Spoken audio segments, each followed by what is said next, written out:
Hola, bienvenidos a esta sesión de Econometría 1. Hoy abordaremos un tema fundamental, los experimentos y cuasi-experimentos. Estas herramientas nos permiten estimar efectos causales de políticas o programas cuando no podemos aplicar un experimento tradicional. ¿Por qué los estudiamos? Por tres razones. Nos sirve como referencia conceptual. Comparar un modelo ideal con datos reales nos ayuda a entender cuánto confiar en nuestras estimaciones. 2. Si logramos hacer un experimento bien diseñado, sus resultados tienen un gran poder explicativo. 3. En muchos casos reales podemos encontrar datos que vienen de lo que llamamos experimentos naturales o cuasi experimentos, donde algo externo actúa como un proceso aleatorio.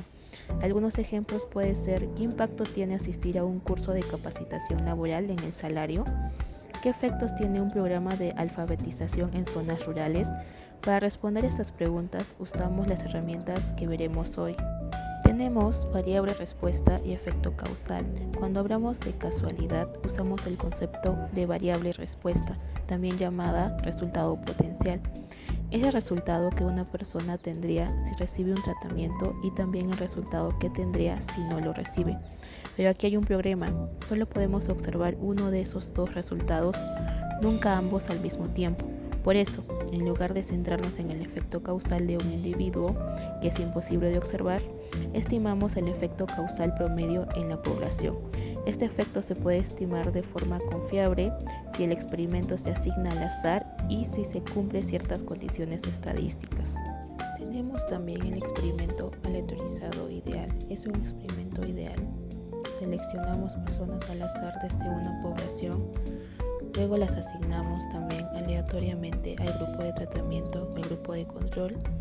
Como la asignación es aleatoria, las diferencias en resultados entre los dos grupos pueden atribuirse únicamente al tratamiento y no a otras diferencias preexistentes. Este tipo de experimento garantiza independencia entre el tratamiento y los errores de error de regresión, lo cual es crucial para obtener estimaciones confiables.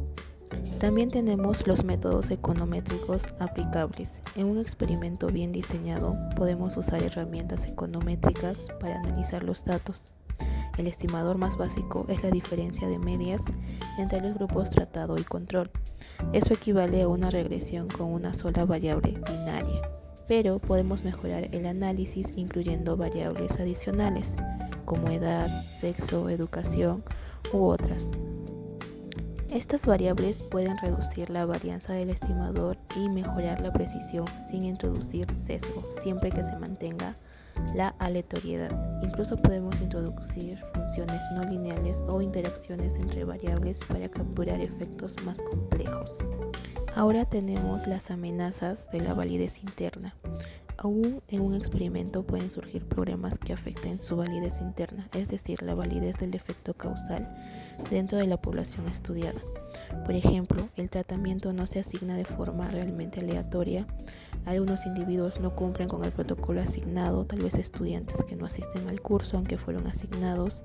Hay deserción del estudio y los que abandonan pueden diferir sistemáticamente de los que permanecen. Los individuos cambian su comportamiento por saber que están observados, ¿no? Ese es el llamado efecto Thorne. Y si la muestra es muy pequeña, nuestras estimaciones pueden ser poco precisas. Estos problemas deben ser abordados con cuidado usando métodos como variables instrumentales o revisando cuidadosamente los datos. También tenemos las amenazas de la validez externa. La validez externa se refiere a si podemos generalizar los resultados a otras poblaciones o contextos. Por ejemplo, si solo trabajamos con voluntarios, estos pueden no representar a toda la población, o si el programa experimental tiene características únicas como duración, intensidad o condiciones que no se replican fuera del estudio. Entonces sus resultados pueden ser no generalizables. Y si convertimos una política pequeña y experimental en una política amplia y nacional, estos pueden cambiar el entorno económico y los resultados que observamos, un fenómeno conocido como efectos de equilibrio general. Tenemos los cuasi-experimentos. Cuando no es posible hacer un experimento controlado, los economistas recurren a cuasi-experimentos. En estos casos no controlamos la asignación del tratamiento, pero hay una variación que es como si fuera aleatoria. Esta variación puede deberse a decisiones institucionales, políticas públicas, ubicación geográfica o incluso factores aleatorios como fechas de nacimiento. Hay dos tipos de cuasi experimentos. La primera, cuando el tratamiento parece haber sido asignado aleatoriamente. La segunda, cuando hay una variable aleatoria que influye en recibir el tratamiento, pero no lo determina por completo. Algunos ejemplos de cuasi experimentos reales: tenemos a David Carr en 1990, que estudió cómo afectó a la inmigración cubana los salarios en Miami, cómo la llegada fue inesperada, se usó como un experimento natural. Luego tenemos a Joshua Hangrish en 1990, usó la lotería del reclutamiento militar durante la guerra de Vietnam.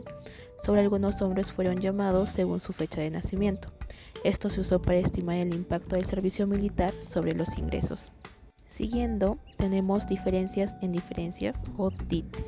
Un problema común en cuasi experimentos es que los grupos de tratamiento y control no son iguales antes del tratamiento. La solución es comparar los cambios en los resultados antes y después del tratamiento en ambos grupos. Esta es la lógica del estimador de diferencias en diferencias.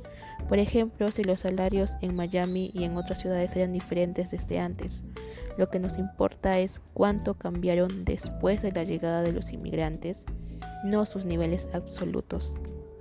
Entonces, como podemos observar, ahí tenemos la fórmula del estimador.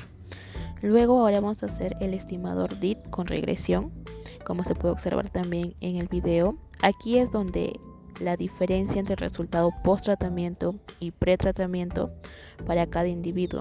Así comparamos los cambios, no los niveles. Si tenemos datos de más de 2 periodos, podemos usar datos de panel o para una estimación un poco más exhaustiva.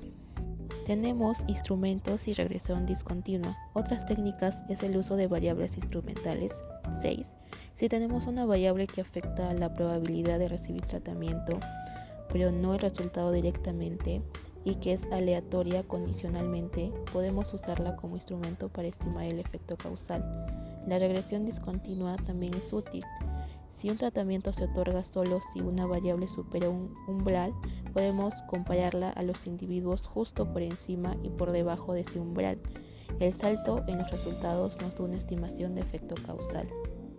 Para finalizar, tenemos los problemas en cuasi experimentos, ya que los cuasi experimentos no están libres de desafíos. Puede que la aleatoriedad no sea real. Los instrumentos usados pueden estar correlacionados con el error. Por ejemplo, la cercanía a los hospitales puede relacionarse con la salud de los pacientes. Y luego, la validez externa sigue siendo una preocupación. Los resultados pueden no generalizarse a otros contextos. Por eso, siempre debemos analizar con cuidado si los supuestos econométricos se cumplen. Y con esto hemos llegado al fin de esta sesión. Gracias.